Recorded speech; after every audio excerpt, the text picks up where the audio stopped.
একটা দল তারা স্বৈরাচারিতা করার কারণে পালিয়েছে, চলে গেছে।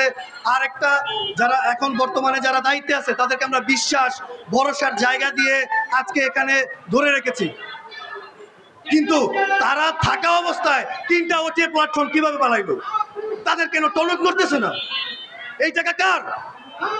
আমাদের কাছ থেকে আজকে যে ওটিএ প্ল্যাটফর্ম বন্ধ করতে চাচ্ছেন, কতই না হাস্যকর ভাই। আপনারা বলতেছেন ডিজিটালাইজেশন দরকার, আপনারা বলতেছেন ওয়ার্ল্ডের অন্যান্য বড় বড় দেশ, ফার্স্ট ওয়ার্ল্ড দেশগুলা যেভাবে চলতেছে আপনারা দেশকে ওইভাবে পরিচালনা করতে চান। অথচ ওটিএ প্ল্যাটফর্ম একটা ডিজিটাল প্ল্যাটফর্ম যেটা সারা ওয়ার্ল্ডে এট এ টাইম চলতেছে। প্রত্যেকটা দেশের আইন প্রণয়ন করা আছে এটার উপরে, যে কেউ চাইলে এর বাইরে গিয়ে টাকা নিয়ে পালাতে পারবে না। কিন্তু বাংলাদেশে এই টাকা নিয়ে পালাইছে, আপনারা আইনের সঠিক ব্যবস্থাপনা পরিচালনা করতে পারেন নাই, এই ব্যর্থতা মেনে নেন। তার উপরে উল্টা আবার আপনারা ওটিএ প্ল্যাটফর্ম বন্ধ করে দিতে চাচ্ছেন।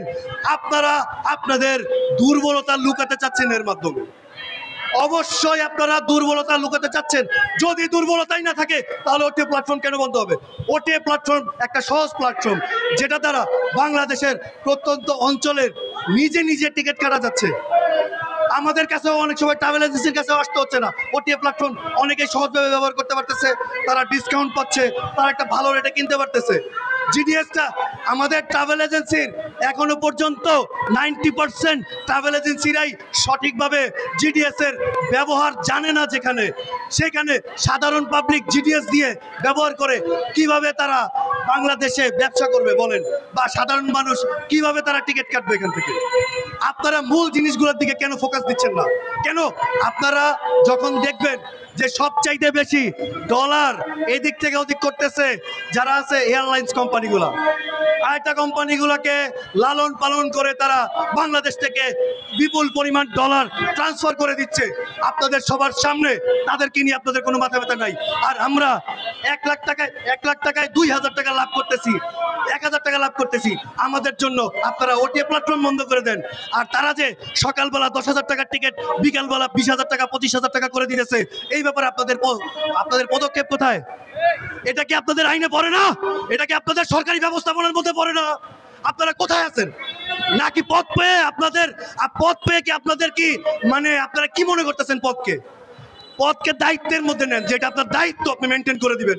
পদকে এমন ভাবে নিয়েন না যে আপনি আপনার মন গড়া আপনার ব্যক্তিগত ইচ্ছার ফলাফল ঘটাবেন। এইভাবে বাস্তবায়ন করতে করতে অনেকেই হারিয়ে গেছে।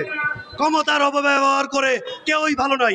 আপনারা সবাই দেখছেন ক্ষমতার যারা ব্যবহার খারাপ করছে, বাংলাদেশের মানুষ তাদেরকে জমিনে ফেলে অপমানিত করছে, দেশ থেকে বিতাড়িত করে দিয়েছে। আপনারা কি তাই চাচ্ছেন যে আপনারাও দেশ থেকে বিতাড়িত হয়ে যাবেন? ব্যবসায়ী সমিতি যদি না টেকে, বাংলাদেশের মেরুদণ্ডগুলো যদি না টেকে, তাহলে আপনাদের কি দরকার আছে? আপনারা জনগণের প্রতিনিধি হয়ে নিজেকে জনগণের বস ভাববেন না। আপনারা জনগণের বস না, জনগণের প্রতিনিধি। জনগণের ইচ্ছাকে মূল্যায়ন করে আপনাদেরকে থাকতে হবে। যদি তা না পারেন তাহলে স্বইচ্ছায় গদি ছেড়ে দিয়ে যোগ্য লোক যারা আছে তাদেরকে বসার ব্যবস্থা করে দেন।